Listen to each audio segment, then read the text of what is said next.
Maddie, I'm here at the Arthur W. Purdue Stadium, home of the Delmarva Shorebirds, where a Dominican shortstop is sharing his story on the hard work and sacrifice that it takes to be a professional athlete.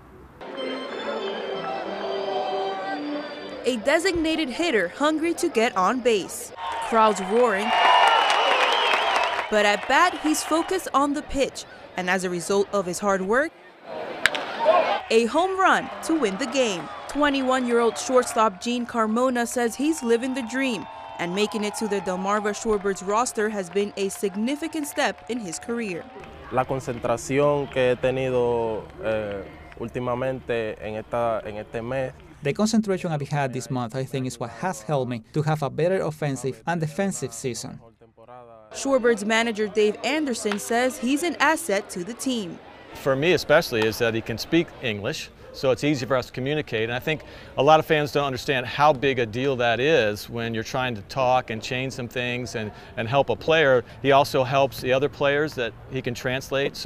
But he's valuable because he can play different positions. He's a switch hitter, he can run, he can do a lot of different things. His childhood dream of playing pro ball started in the Dominican Republic at just 7 years old and started preparing to become a pro athlete at just 12 years old. He says this is common in the DR, where many kids sacrifice going to school to prepare for a future in baseball, but that wasn't the case for him. A mí no me gustaba mucho estudiar. I didn't like studying very much, but since I like baseball, my grandmother made me a proposal. If you want to go to the stadium, you have to finish school.